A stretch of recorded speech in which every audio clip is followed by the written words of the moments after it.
Every country says our money is safe. Every government claims the promises it makes will never break. But we know history doesn't work like that.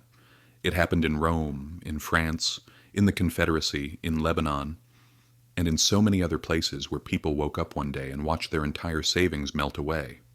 Their salaries became meaningless, and their future slipped out of their hands. Here's the truth. Collapse isn't as rare as we like to think. It's actually the rule. The important question isn't, will collapse happen? The real question is, when it does happen, how do you protect yourself? Most of us assume money will always stay the same. We look at our bank accounts, our paychecks, our national currency, and think, okay, everything is fine. But money isn't a mountain-solid foundation. Money is trust, and trust can disappear in a single day. That's why history sometimes hurts, but it's also an incredible teacher. Every collapse leaves behind clues. Who survived, who was crushed, what kept its value, what evaporated.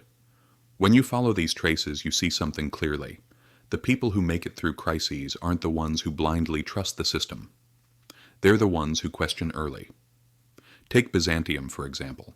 For centuries, they used the world's most trusted currency, the gold solidus. It worked everywhere, everyone accepted it. But then, just like Rome had done, they began lowering its purity.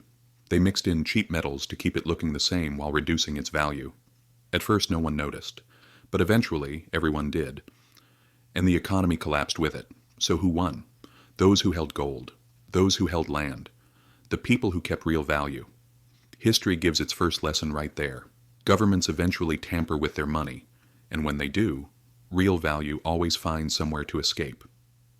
Now let's look at the Black Death. Half of Europe's population disappeared. Life stopped.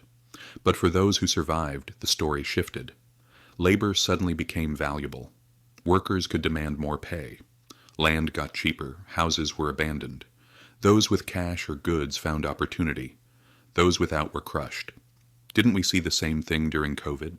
Supply chains broke, governments printed money, and people with liquidity grabbed assets while others fell behind. Florence's banking collapse teaches another lesson. There's no such thing as too big to fail. It wasn't true back then. It wasn't true with Lehman in 2008, and it isn't true today. We see the same lessons in the American Civil War, the French Revolution, the Asian financial crisis, and Lebanon. Paper money collapses. Excessive debt chains nations. Banks can literally lock their doors, and every time ordinary people, people like us, take the biggest hit. So, is it always the same? No. Because in every collapse, some people survive. Who are they? Those who held gold in Byzantium. Those who had liquidity after the Black Death. Those who didn't blindly trust the banks in Florence.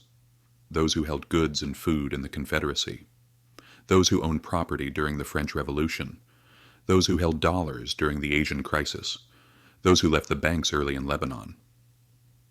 The theme never changes. Survivors trust not paper, but reality.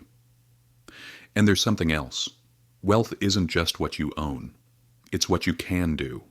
People who could bake bread, farm land, repair tools, produce goods, or keep trade going, these people survived in every era. Because in crises, money loses its meaning, but production never does. So what's the conclusion? Every crisis is a kind of transfer, from those who trusted too much to those who questioned early, from paper promises to real value, from passive savers to active creators. History always gives the same message. Collapse comes.